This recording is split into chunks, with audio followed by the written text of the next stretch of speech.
pudimos conversar con calma sobre lo que son las expectativas y los sueños de los venezolanos.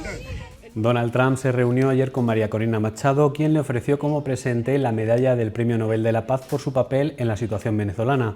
Bienvenidos a Euronews. Hoy la situación tanto en Irán como en Groenlandia está tensa, con Estados Unidos tentado a atacar en Oriente y con el ministro letón de Defensa negando que un choque por Groenlandia rompería la OTAN. Con varios países europeos mandando soldados a Groenlandia, España sigue sopesando la situación y actuará coherentemente, según comentó la ministra de Defensa, Margarita Robles. Comenzamos.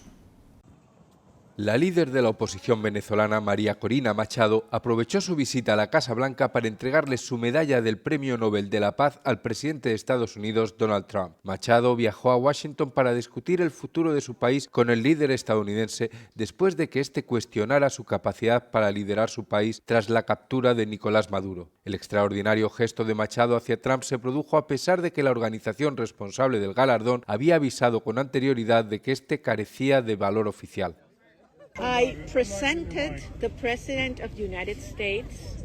Le entregué al presidente de los Estados Unidos la medalla del Premio Nobel de la Paz y le dije lo siguiente.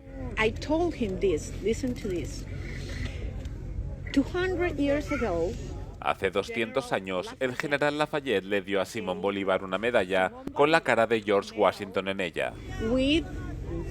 George Washington face on it. And 200 years Y 200 años más tarde, el pueblo de Bolívar le devuelve al heredero de Washington una medalla. En este caso, una medalla del Premio Nobel de la Paz, como reconocimiento a su compromiso único con nuestra libertad. As a recognition for his unique commitment with our freedom. El futuro de Venezuela sigue siendo incierto, especialmente después de que Trump haya manifestado su disposición a trabajar con Delcy Rodríguez, la otrora vicepresidenta de Maduro, y no con el partido de Machado, que, según la opinión generalizada, se alzó con la victoria en las elecciones presidenciales de 2024. Trump, que en las redes sociales se ha autoproclamado presidente en funciones de Venezuela y ha dicho que Washington se encargará de controlar los ingresos petroleros del país, considera que para Machado sería difícil liderar el gobierno porque no cuenta con el apoyo de su país. Venezuela, Irán y Groenlandia, tres países distantes, coinciden en la convulsa situación internacional. Jake Sotiriadis, experto en política exterior y exoficial de inteligencia de la Fuerza Aérea de Estados Unidos, analiza la estrategia del presidente Trump y los mensajes que envía a nivel internacional. ¿Qué significa el arresto de Maduro para Venezuela y para la región de América Latina? Mire, esta ha sido la más significativa demostración del poder militar de Estados Unidos en el hemisferio occidental desde la invasión de Panamá en 1989. Y creo que ha demostrado dos cosas. En primer lugar, que Estados Unidos posee una capacidad operativa sin igual. La Fuerza Delta extrajo a un jefe de Estado en activo de un complejo militar fortificado en menos de 3 horas, sin ninguna baja entre las fuerzas estadounidenses. Ningún otro ejército del mundo puede hacer eso. Y en segundo lugar, y quizás más importante, demostró voluntad política. El presidente Trump ha demostrado que está dispuesto a utilizar la fuerza militar de manera decisiva pero inteligente, en lugar de guerras terrestres prolongadas, lo cual es un mensaje significativo para todos los líderes que lo observan. Cambiemos de continente. Nos trasladamos a Oriente Medio. Irán está en plena convulsión. ¿Cree que el régimen cambiará? Irán está en una situación especialmente compleja porque en las protestas el régimen ya ha causado la muerte de más de 2000 manifestantes. El presidente Trump ha amenazado con una acción militar si esta represión continúa.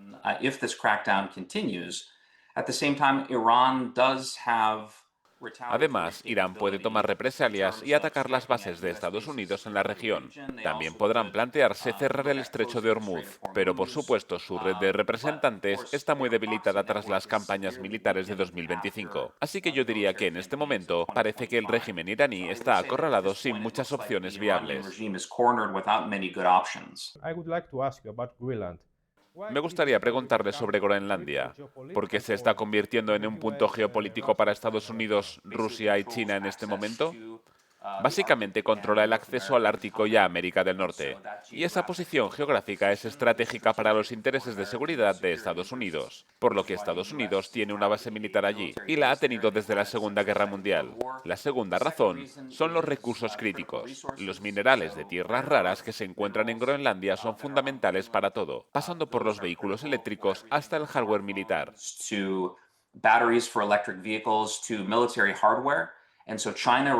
Actualmente China controla ese mercado y Estados Unidos está considerando Groenlandia como una fuente de minerales raros adicionales para intentar cambiar esa ecuación. Y la tercera cuestión es la gran competencia entre potencias. Rusia se ha vuelto mucho más activa en Groenlandia y por supuesto China también se autodenomina una nación cercana al Ártico.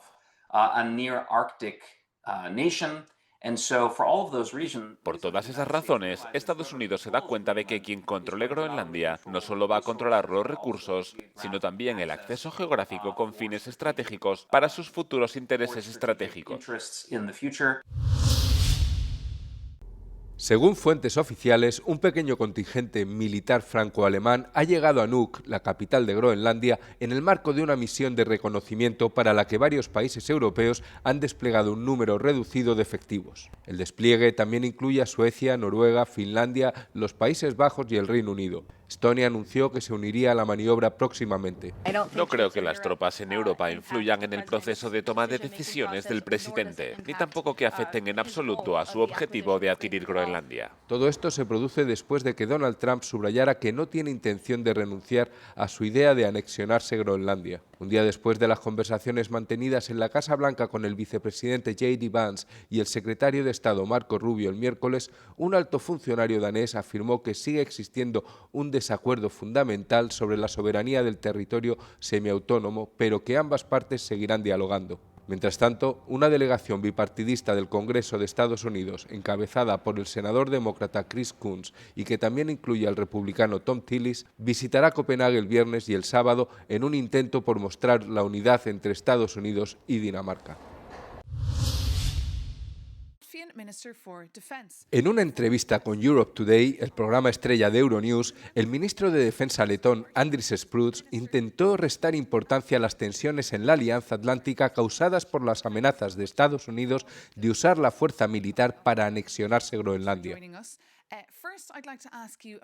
Todos comprendemos la importancia de la defensa colectiva. Todo el mundo comprende la importancia de la OTAN como una alianza sólida, lo cual beneficia mutuamente a ambos, a Estados Unidos y a Europa. Por eso creo firmemente en la seguridad común y no creo que sea su fin en absoluto. Spruds señaló que la OTAN, de la que Estados Unidos y Dinamarca son miembros, ha gestionado durante mucho tiempo los desacuerdos internos sin socavar la defensa colectiva. Sin embargo, las conversaciones entre Estados Unidos, Dinamarca y Groenlandia a principios de esta semana finalizaron con la declaración del ministro de Asuntos Exteriores danés a la prensa de que el presidente Donald Trump mantiene su intención de conquistar el territorio danés. No quiero sobredramatizar. Por supuesto, ahora estamos en proceso de debatir, especialmente el diálogo entre Estados Unidos y Dinamarca. También observamos que en la OTAN a veces hay diálogos o conversaciones entre países. Sabemos que desde hace tiempo existen fricciones entre Grecia y Turquía, pero esto no significa que de alguna manera debiliten a la OTAN. El ministro añadió que Letonia está dispuesta a unirse a otros países europeos para enviar tropas a Groenlandia como parte de las maniobras militares Arctic Endurance, si se les solicita. Estados Unidos anuncia sanciones a funcionarios iraníes acusados de reprimir las protestas antigubernamentales que dejan en Irán al menos 3.428 muertos y unos 10.000 detenidos. Entre los sancionados se encuentran el secretario del Consejo Supremo de Seguridad Nacional de Irán, Ali Larijani. Washington lo acusa de coordinar la represión y de pedir que se utilizara la fuerza contra los manifestantes. 4 comandantes regionales de las fuerzas de seguridad y la Guardia Revolucionaria de Irán también han sido sancionados por por su participación en la represión. Estados Unidos ha sancionado además a varias redes financieras acusadas de blanquear los ingresos procedentes de las ventas de petróleo iraní. Estas redes canalizan miles de millones de dólares al año mientras los ciudadanos iraníes se enfrentan a dificultades económicas. El anuncio se produce un día después de que el presidente de Estados Unidos, Donald Trump, dijera que se han suspendido los planes de ejecuciones sumarias en Irán. Nuestra compañera Cristina Chukia ha salido a la calle para hablar con la diáspora iraní en España. Tanto activistas como Amnistía Internacional piden auxilio urgente. Desde la distancia, la comunidad iraní en España sigue con angustia y determinación las protestas que sacuden Irán desde hace semanas. Para muchos no es una nueva ola de descontento, sino un punto de inflexión frente a un régimen al que responsabilizan de décadas de represión. El pueblo iraní se ha levantado esta vez, que esperemos que sea la última, con un solo reclamo en esta ocasión, y es el derrocamiento de la Inquisición islamista implantada en Irán en 1979. No hay más reclamo. Si estos se quedan en el poder en Irán, se van a ver reforzados en su expansión y en su terrorismo islamista, con lo que por el bien de Irán, pero también por el bien de todos los países del mundo, más nos vale acudir al rescate del pueblo iraní, que lo hemos estado pagando durante décadas con nuestras vidas. Desde Amnistía Internacional aseguran que la masacre de manifestantes en Irán exige una acción diplomática global. Nos gustaría que la Unión Europea liderara toda esta serie de acciones diplomáticas que pueden y deben tomar para apoyar a la población iraní, que en realidad están pidiendo derechos económicos y derechos políticos y que quieren disfrutar, como disfrutamos aquí en Europa, de una serie de derechos que de momento no tienen. Cerca de 10.000 iraníes viven en España y siguen con inquietud y angustia lo que está ocurriendo en su país. Muchos han salido a las calles de Madrid y Barcelona para protestar contra el régimen, mientras el apagón informativo impuesto por las autoridades iraníes dificulta el contacto con sus familiares y aumenta la incertidumbre. Cristina Chukia para Euronews en Madrid. Las autoridades iraníes insisten en que un hombre detenido durante las protestas en el país no se enfrenta a cargos que puedan acarrearle la pena de muerte, a pesar de los temores de que ese pueda ser el caso. Efran Soltani, de 26 años y detenido la semana pasada, está acusado de propaganda contra el sistema islámico de Irán y de actuar contra la seguridad nacional. El Poder Judicial iraní ha declarado que, según la ley, su castigo será la prisión y ha añadido que la pena de muerte no existe para los cargos que se le imputan. El anuncio contradice las informaciones anteriores que apuntaban a que Soltani sería ejecutado.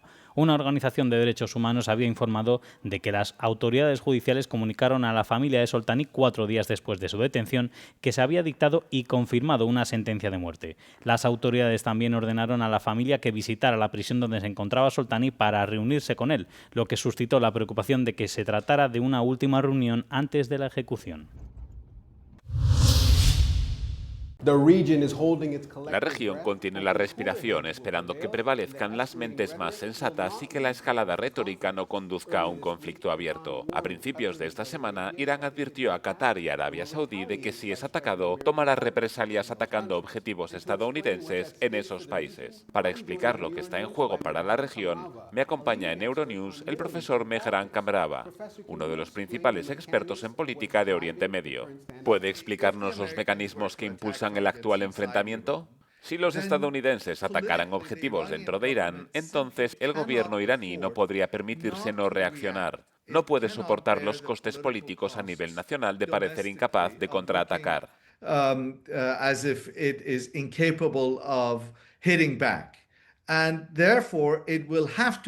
Por lo tanto, tendrá que tomar represalias de una forma u otra. Esto es precisamente lo que vimos en 2020 cuando los estadounidenses asesinaron al general Soleimani. Y esto es justo lo que vimos en junio de 2025 cuando los israelíes y los estadounidenses atacaron Irán y Estados Unidos atacó las instalaciones nucleares iraníes. Así pues, en ambos casos vimos la represalia iraní. Y no hay razón para creer que esta vez vaya a ser diferente.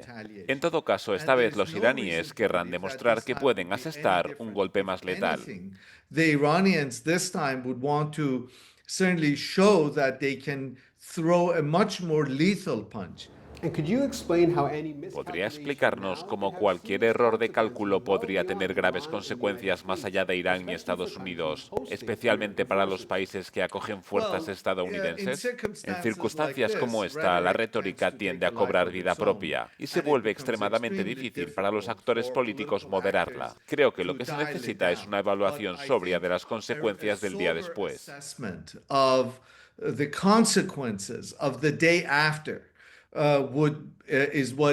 Y mientras esas voces de la razón aparezcan y tengan la oportunidad de imponerse, creo que lo que veremos es una especie de distensión de las tensiones. Creo que es importante tener en cuenta dos cosas en mente. Hace unos días todo el mundo pensaba que el gobierno iraní estaba al borde del colapso, que la República Islámica era una fuerza agotada y que solo era cuestión de días antes de que se derrumbara.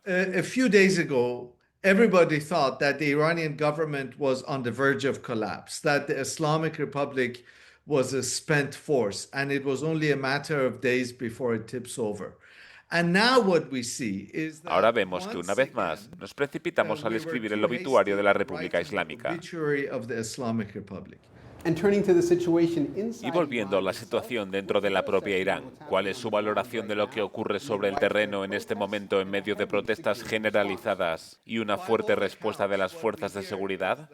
Según todas las fuentes, todo lo que oímos es que los manifestantes progubernamentales superan ahora con creces a los manifestantes antigubernamentales. Ahora bien, creo que es importante recordar que para estar más seguros, los manifestantes antigubernamentales salen al amparo de la noche. Por lo tanto, es por las tardes y con el cierre de Internet, nos resulta extremadamente difícil evaluar con precisión el alcance de esas protestas. Independientemente de la magnitud de las mismas, lo que vemos es que los sentimientos antigubernamentales y la ira popular están extremadamente extendidos por todo el país.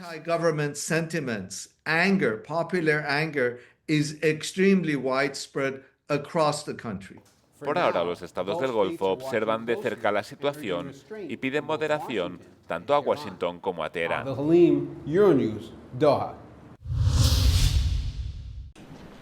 El primer ministro de Canadá, Mark Carney, se encuentra en el tercer día de su gira diplomática en China para retomar sus relaciones con el gigante asiático, tras casi 10 años de malas relaciones entre Pekín y Ottawa debido a tensiones políticas y económicas. Carney ha afirmado que la asociación no solamente ayudará a los pueblos de Canadá y China, sino que también reforzará el sistema multilateral, puesto en duda ante el auge del proteccionismo. El primer ministro, que ganó el año pasado las elecciones tras darle la vuelta a las encuestas por su crítica a la administración Trump, busca cómo diversificar su balanza comercial en un escenario en el que el 75% de las exportaciones comerciales se destinan a Estados Unidos. Canadá se ha ido alineando gradualmente desde que Trump amenazó repetidamente a este país con aranceles e incluso con una posible anexión, lo que ha llevado a Carney a buscar estabilidad en otros lugares. Su visita de 4 días es la primera de un líder canadiense en 8 años, tras casi una década de acritud agravada por la detención de un ejecutivo tecnológico chino y la aplicación de aranceles del 100% a los vehículos eléctricos de este país. Por su parte, el presidente Xi Jinping ha expresado su confianza en los progresos que han realizado ambos países desde que reiniciaron sus relaciones durante la última cumbre de la APEC, el principal foro mundial centrado en Asia-Pacífico. 2026 será un año de retos para la defensa nacional, según afirmó el jueves el presidente francés Emmanuel Macron ante las Fuerzas Armadas. La guerra de Rusia en Ucrania continúa. Las tensiones se intensifican en medio de las violentas protestas en Irán y ha surgido una nueva fuente de preocupación con el interés expresado por el presidente estadounidense Donald Trump en hacerse con el control de Groenlandia, un territorio autónomo del Reino de Dinamarca. La aceleración de los peligros exige acelerar el rearme de Francia. Para seguir siendo libres hay que infundir temor. Para infundir temor hay que ser poderosos. Y para ser poderosos en este mundo tan brutal hay que actuar más rápido y con más fuerza. Esto supone que la nación consienta en realizar esfuerzos a la altura de estos tiempos difíciles. Macron esbozó 3 prioridades estratégicas: aumentar las reservas de municiones, reforzar la preparación operativa y salvaguardar la soberanía de Francia. En el ámbito financiero, Macron confirmó su intención de aumentar significativamente la financiación militar, pidiendo un incremento de 36.000 millones de euros para el periodo 2026-2030. Macron también anunció que Francia reforzaría su presencia militar en Groenlandia. Alrededor de 15 soldados franceses ya están desplegados en la capital, Nuuk, para realizar maniobras, y el contingente se reforzará en los próximos días con medios terrestres, aéreos y navales.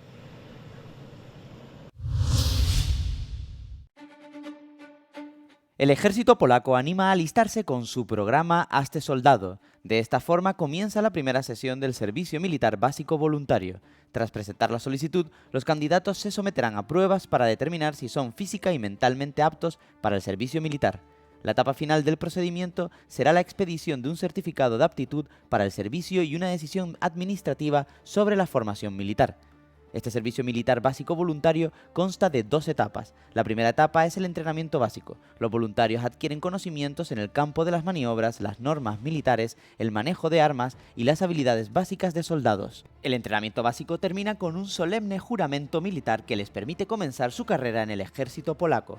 La segunda etapa es el entrenamiento especializado combinado con el desempeño de funciones en una unidad militar, con una duración de hasta 11 meses. Durante el entrenamiento se pueden obtener licencias y cualificaciones gratuitas, como por ejemplo el permiso de conducir de las categorías C, C+E y D, la licencia de operador de equipos y máquinas y la licencia para manejar equipos de buceo o paracaidismo. Los candidatos al servicio militar básico voluntario recibirán un salario de 1.493 euros, manutención y alojamiento gratuitos, descuentos en los viajes en ferrocarril, seguro y asistencia médica gratuita, así como prioridad en la convocatoria para el servicio militar profesional. La economía alemana volvió a crecer de forma modesta en 2025 tras 2 años de caída de la producción. El Producto Interior Bruto aumentó un 0,2%, impulsado por un mayor gasto de los consumidores y del gobierno, en un intento de compensar años de infrainversión en infraestructuras. Sin embargo, las exportaciones se vieron lastradas por una política comercial más restrictiva de Estados Unidos bajo el presidente Donald Trump. Al mismo tiempo, el gasto en defensa continúa aumentando ante la percepción de una mayor amenaza por parte de Rusia tras su invasión de Ucrania. Alemania ha atravesado un prolongado periodo de estancamiento desde la pandemia de COVID-19. El encarecimiento de la energía y la creciente competencia de China han frenado a una economía fuertemente orientada a la exportación. ¿Qué opinan los europeos sobre el uso de la IA en la educación?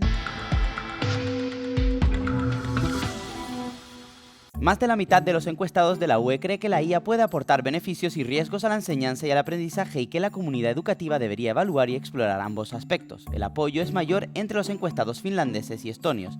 Los hombres son más propensos que las mujeres a creer que la IA puede mejorar la enseñanza y el aprendizaje, y que la comunidad educativa no debe tener miedo a experimentar con ella. Los encuestados más jóvenes de entre 15 y 24 años también son más propensos que los grupos de más edad a estar de acuerdo con esta afirmación. Aproximadamente 8 de cada 10 encuestados están muy de acuerdo o bastante de acuerdo con que todos los profesores deberían estar equipados con las habilidades necesarias para utilizar y comprender la IA. Los encuestados de Chipre y Malta son los que más apoyan esta opinión, mientras que solo el 24% de los checos están totalmente de acuerdo con ella. Aproximadamente 4 de cada 10 encuestados afirman que las escuelas y universidades deberían tener directrices claras sobre cómo y cuándo utilizar la IA y que se debería ayudar a los profesores a saber cómo y cuándo utilizar este tipo de herramientas. A pesar de la apertura a la introducción de la IA en la educación, el 69% de los encuestados está de acuerdo en que los dispositivos digitales personales como los teléfonos inteligentes deberían estar prohibidos en las escuelas. Esta opinión coincide con las decisiones tomadas en los últimos años por algunos países europeos que han introducido medidas para eliminar los teléfonos de los colegios. Al menos 12 países de la UE han adoptado algún tipo de restricción sobre los teléfonos inteligentes en los centros educativos, mientras que otros 4 lo están considerando. Un vídeo falso promueve un bulo sobre el incendio en Crans-Montana acusando a refugiados ucranianos. Esto parece un reportaje estándar y fiable de Euronews sobre el incendio que arrasó un bar de la estación de esquí suiza de Cannes, Montana, la pasada Nochevieja. Sin embargo, en realidad es un vídeo manipulado que utiliza una noticia de Euronews para difundir una información falsa y culpar calumniosamente a los refugiados ucranianos de provocar el incendio que, según las autoridades, dejó 40 muertos. El vídeo falso se ha difundido a través de canales rusos en Telegram y tiene todas las características de una campaña de propaganda para desprestigiar a los ucranianos bajo la apariencia de un medio legítimo. Al comparar uno al lado del otro, el reportaje real de Euronews y el vídeo falso comienzan de la misma manera, hablando del número de víctimas en el bar Le Constellation, sus edades y nacionalidades. Pero las cosas empiezan a ser cuestionables cuando el vídeo falso menciona que la tragedia podría haber sido el resultado de un incendio provocado por celos. Esto da lugar a una acusación infundada contra un refugiado ucraniano llamado Oleg K., quien, según se afirma, provocó el incendio tras discutir con su novia el día anterior por su relación con otros hombres. Supuestamente, ella murió en el incendio. Oleg K. trabajaría supuestamente en Le Constellation y conocía su sistema de comunicación según el vídeo. Pero no hay ninguna prueba que respalde estas afirmaciones, y todos los comunicados oficiales de las autoridades suizas los refutan. Las únicas personas que están siendo investigadas actualmente por el incendio son los dueños del bar, la pareja francesa Jack y Jessica Moretti, por presunto homicidio, lesiones corporales por negligencia e incendio provocado por negligencia. No se ha informado de la participación de Ucrania y las cifras oficiales indican que no hubo víctimas ni heridos ucranianos.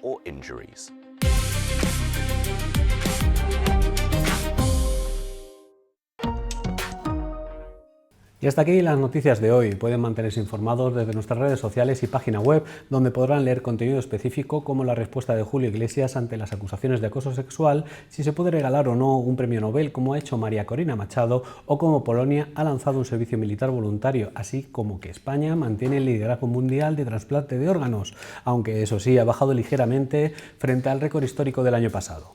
No olviden suscribirse a nuestro canal de YouTube y pulsar la campanita para no perderse ningún Euronews hoy. Y para terminar, les dejamos con el vídeo No Comen del día, en el que vemos cómo el Festival de Cine de Alemania prepara los osos de bronce de la 76ª Berlinale, después, eso sí, de la información meteorológica. Un saludo y cuídense. Euronews, el tiempo.